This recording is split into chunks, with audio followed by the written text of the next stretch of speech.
Hola, bienvenidos una semana más al canal. Hoy vamos a responder a la famosa pregunta, ¿de qué tienes hambre? Como ya sabéis, mi nombre es Ana, vengo aquí a compartir con vosotros mis reflexiones como nutricionista y persona y os dejo en la cajita de información mi enlace a Instagram para que podáis seguir mi divulgación por allí, mi web para que podáis conocer mis servicios y también os invito, si queréis acceder a contenido exclusivo, a que os unáis desde cualquiera de mis vídeos de YouTube a la comunidad Healthy Warrior. Bien, ¿de qué tienes hambre? Creo que es una pregunta que incluso titula algunos libros. Y es algo que entiendo que muchos hemos reflexionado alguna vez porque decimos, no, no tengo hambre realmente o tengo hambre emocional. Si llegamos a crear esas expresiones que cada vez se utilizan más, es porque forman parte de nuestros constructos, de nuestra forma de entender el hambre, este fenómeno tan complejo. Los nutricionistas que trabajamos con trastornos de la conducta alimentaria lo que hacemos realmente es facilitar el afrontamiento alimentario. Cuando hay un trastorno, que un trastorno no es un concepto objetivo, como puede ser la diabetes, diabetes, células beta del páncreas dañadas, eso es un concepto médico. Pero cuando hablamos de salud mental, es un consenso realmente. ¿Qué es un trastorno por atracones y qué no es? Por eso siempre os digo que lo importante es que si vuestra conducta alimentaria os genera sufrimiento, pidáis ayuda. Durante estos años estudiando y trabajando sobre los trastornos de la conducta alimentaria, llegué a la conclusión de que lo realmente importante es entender la conducta alimentaria y no el trastorno. Y esto pocas veces se hace. Siempre te hablan sobre trastornos y nunca sobre lo que es una conducta alimentaria funcional, adaptativa, de dónde viene, por cuántos fenómenos diferentes estás atravesada. Y la mayor parte de la gente no vamos a padecer un trastorno de la conducta alimentaria, porque obviamente un trastorno es una alteración grave, que para que nos entendamos, una de las consecuencias que suele tener es que afecta a otras áreas de la vida de la persona. La mayor parte de mis pacientes padecen trastornos, se dan atracones brutales que les impidan ir a su trabajo o tener vida social. Pues bueno, aunque tengo bastantes pacientes que llegan a ese punto, que se dan atracones incluso de comida saludable, que se dan atracones por la noche, no es la mayor parte de la población. Pero la mayor parte de la población sí creo que está bastante descontenta con su conducta alimentaria, porque tal vez llegas a casa y te pones a picotear toda la tarde y eso no te impide ir a tu trabajo o no te impide cuidar a tus hijos, pero sí está dañando mucho tu calidad de vida. Por eso creo que la pregunta de qué tienes hambre sí puede tener cabida como algo valioso, que aporte su respuesta herramientas para mejorar nuestra calidad de vida, que al final es lo importante. ¿Cuál es la conducta alimentaria problemática que tú quieres cambiar? Eso sería lo primero que te tienes que preguntar. Perdón. Eso podría ser, por ejemplo, pues como alimentos que no están alineados con mis valores. Pues todos los días desayuno bollería en un bar y sé que no es algo saludable. Me gustaría, ¿no? Comer en coherencia con lo que yo quiero para mí. Me gustaría que lo que ven mis hijos que hago con la comida sea algo de lo que ellos pudieran tomar ejemplo y yo me sintiese orgullosa. La segunda pregunta que te tienes que hacer es, ¿qué función tiene esa conducta? Porque todas las conductas tienen una función, en un principio por lo menos, y esto lo voy a matizar ahora. Cuando tú sabes la función que tiene esa conducta, es cuando vas a poder trabajar con ella y cambiarla. Ojo, que esto funciona al principio, pero después en el tiempo se va complicando. ¿Por qué? Porque puede que una persona empiece a darse atracones como una forma de dar salida al sufrimiento que está padeciendo en ese momento, pero que después los atracones ya se vayan condicionando a otros muchos estímulos, a un lugar determinado, a unos estímulos sensoriales determinados, pues olores, por ejemplo, simplemente ver algunos alimentos, a unos momentos del día. Y es muy importante que entendamos que este aprendizaje no es solo algo psicológico, como solemos pensar, ¿no? Es decir, me apetece comer dulce porque lo he asociado a estar en este sitio a esta hora. No es solo por eso. Tú también estás generando un entrenamiento de tus órganos vitales. Si tú todos los días te has acostumbrado a que en el trabajo a las 11:30 de la mañana comes dulces, tu páncreas, antes de que empieces a comer dulces, ya está sintetizando insulina.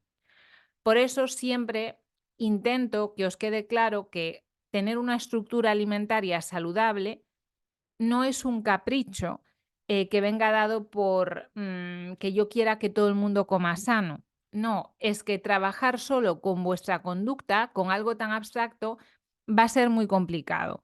Y si podéis empujar, obligándoos, aunque no os apetezca, a comer comida saludable en cantidad suficiente y de forma organizada, vais a tener la mitad del trabajo hecho. ¿Que tal vez siga habiendo pequeñas pérdidas de control al principio? Puede ser por todos esos aprendizajes de que os he hablado, esos condicionamientos, pero cada vez vas a ver que te es muchísimo más fácil no comer los alimentos que no quieres comer, que no te van a apetecer en la misma cantidad, etcétera. Comer es un movidón. ¿Por qué? Porque los alimentos que son palatables, sobre todo, nos dan muchísimo placer, ¿no? Pues esa bollería o esa tostadita crujiente con aceite, porque sabemos que además, como somos seres moldeados en ese ambiente de carencia, pues una tostada, que son hidratos de carbono con grasa como el aceite, nos resulta muy reforzante y la comida es un reforzador primario porque nuestra supervivencia depende en gran medida de que tengamos alimento.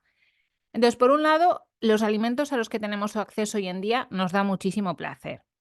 Además, el mero hecho de que se dilaten las paredes del estómago genera mucha calma, porque pensad que desde que somos bebés lloramos y nos dan o el pecho o el biberón, lo que sea, y nos calmamos. Es decir, la comida es una forma también de transmitirnos que estamos seguros, que vamos a sobrevivir.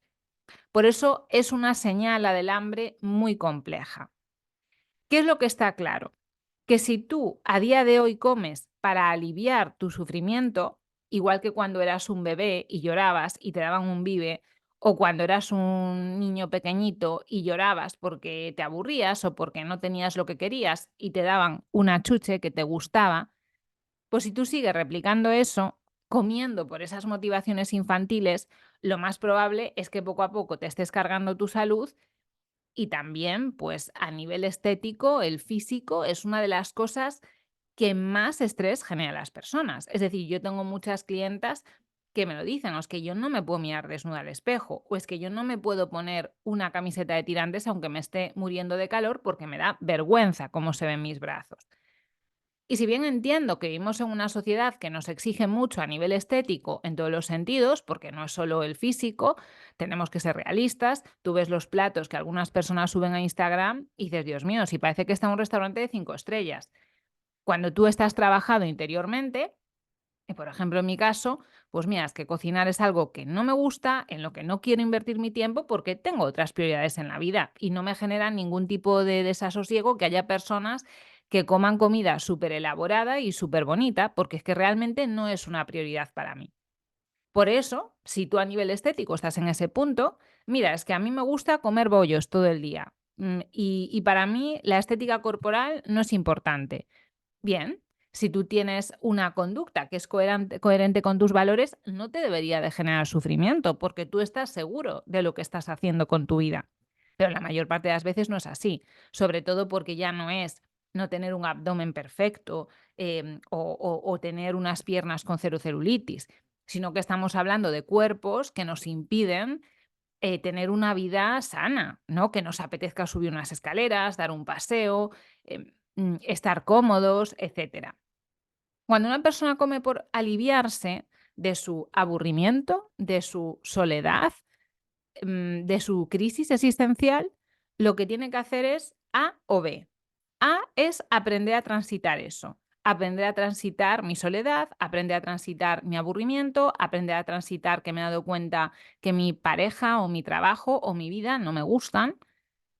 O si no, la opción B, pues tomar decisiones para que mi vida no sea, como suelo decirle yo a mis pacientes, un campo de minas.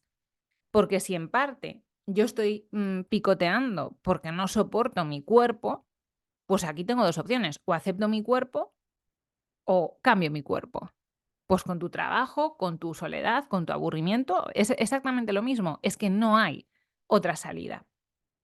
También estaría el comer ya no solo por aliviarnos, ¿no? No es que yo llegue a casa y esté aburrida o me sienta sola y entonces haya aprendido, pues, a utilizar la comida como una herramienta, porque la verdad es que es muy disponible y es mucho más adaptativo comerte un paquete de galletas que irte a comprar droga, obviamente. Pues, hay personas que también lo hacen por el mero placer, ¿no? Es decir, que ya sea un placer anticipatorio de lo que tú te imaginas, de lo bueno que va a estar ese alimento, o un placer consumatorio, que eso también cada uno tiene sus propias características. Las personas que tienen muy poco placer consumatorio suelen como recrearse, ¿no? En ese placer anticipatorio que les llega a querer comer y comer otra vez, porque como lo están anticipando, pero después nunca llega, pues tienen que comer, ¿no? No una galleta, sino 5, 10. Bueno, aquí yo siempre reflexiono que qué tipo de placeres tenemos en el día a día, porque dentro de nuestra felicidad uno de los pilares es el placer, igual que es importante tener propósitos vitales o que es importante cuidarnos a nivel espiritual, tener vida social, contacto con la naturaleza, también es importante el placer en sí mismo. Cada uno tiene sus placeres. Es evidente que un placer que compite mucho con el alimentario es el placer sexual, porque sería otro reforzador primario, ¿no? Pues tú tienes una vida sexual que te satisfaga, que te haga sentir bien contigo misma, contigo mismo, con una pareja. Es algo que deberíamos quizá reflexionar. El propio cuerpo, desde mi punto de vista, independientemente del sexo, también es una fuente de placer importante, ¿no? Pues verse bien con tu cuerpo, cuidarse, ponerse una prenda de ropa que te guste, una crema que te guste como huela, estar trabajando en un sitio que te resulta agradable, leer un libro que te entretiene mucho, ver una película que te guste, ir a dar un paseo y encontrar un paisaje maravilloso. Cuando realmente una persona tiene, pues, varias fuentes de las que sacar placer en su vida, no se va a cebar tanto con una, como es la comida. Y creo que de ahí viene, pues, otros problemas, que muchas personas no tienen ningún tipo de fuente de placer que no sea el inmediato. Y aquí, aunque hay debate sobre qué es el placer, qué es la felicidad, yo me refiero a placer puro y duro, o sea, a algo que tú estés haciendo sin ningún tipo de propósito, y además es que es un debate muy complejo el tema de lo que es la felicidad y hay muchos puntos de vista sobre esto, pero creo que todos lo entendemos, ¿no? Cuando tú estás viendo una serie por placer, porque disfrutas mucho, ¿no? Ese momento de verla, o escuchar una canción que te apetece, porque siempre que la escuchas te pone contenta, o encender una velita, son cosas que no tienen un propósito, pero que en ese mismo momento que las haces te generan mucho bienestar. No podemos olvidar, y yo como nutricionista tengo que recordarlo constantemente, que un cuerpo que esté inflamado, una microbiota que está en desequilibrio, un sistema hormonal que no funciona bien, nos llama a comer comida muy palatable y a picotear constantemente, porque no estamos en un estado metabólico adecuado. Y esto muchas veces nos lo cargamos de la ecuación y me parece un error por eso, porque cuando una persona lleva toda su vida sin comer verduras, hortalizas, carnes, pescados, legumbres, frutas, frutos secos en cantidad suficiente, ¿cómo voy a pretender trabajar con ella el estado de conciencia necesario para analizar mi conducta, para entender la función de la misma? O sea, esto son cosas complicadas, ¿vale? Y en cambio, comer, pues simplemente porque, mira, pues sabemos que hay que hacer comidas para nutrirnos, porque realmente esa es la motivación primaria de todos los animales y de los seres vivos para comer, es que obtener nutrientes.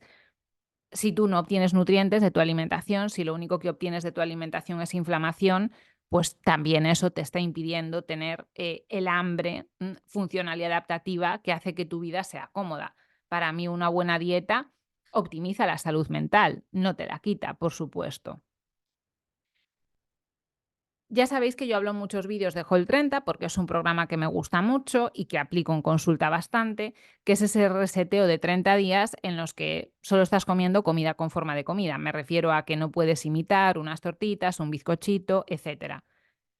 Y cuando ya nos planteamos, que lo he reflexionado bastante, que para muchas personas hoy en día decirle: "Oye, pues vas a estar un mes sin comer pan, vas a desayunar huevos con un aguacate, con una fruta, con unos frutillos secos, te vas a comer, pues, una buena carne o pescado con patatas, con tus verduritas, te tomarás de postre una fruta, no tienes límite para comer, vas a comer hasta saciarte". Y eso nos provoca tanto miedo y tanto vacío, pues ahí, ¿no?, está la clave. Entonces, ¿qué función tiene para mí la conducta de alimentarme? Está ya muy desvinculada de la nutrición. Y ese es el problema. Los seres humanos no comen para nutrirse solamente. El acto alimentario engloba muchas más cosas. Pero cuando ya lo desvinculas de la nutrición totalmente, puede tener consecuencias, que es lo que yo siempre pongo sobre el ejemplo del tema sexual, ¿no? Pues no pasa nada, está bien, claro, tener relaciones sexuales independientemente de que tu fin no sea reproducirte. El problema es que si tú no tienes eso en cuenta, pues ¿qué podría ocurrir? Pues un embarazo no deseado, por ejemplo, porque has desconectado de que realmente el fin, ¿no?, del sexo es reproducción a nivel biológico. ¿O qué pasa cuando dicen hoy en día, pues adicción al porno, los problemas del porno? Pues es que no es el porno, no es la napolitana de chocolate, es la función que tiene para una persona que posiblemente tenga un nivel de conciencia muy bajito y que nunca se ha planteado por qué hace lo que hace, si está en coherencia con sus valores, si simplemente lo hace porque es lo que ha visto en su casa, si está bien con su vida, simplemente eso. Así que os invito a que os hagáis todas estas preguntas y os agradezco, como siempre, que me hayáis dedicado vuestro tiempo escuchándome. Estaré encantada de leer en comentarios si queréis compartir vuestra experiencia, que siempre puede ser enriquecedor darse cuenta de que lo que nos pasa a uno realmente nos suele pasar a bastantes personas. Y ya sabéis que yo tengo fe ciega en que la conducta alimentaria se puede trabajar, puede cambiar y además es como un hilito del que vas tirando y te puede amplificar el estado de conciencia en general sobre tu persona, ayudarte a conocerte y a construir cómo quieres que sea realmente tu vida, que nunca deberíamos olvidar de que nuestra vida es limitada. Nos vemos la semana que viene.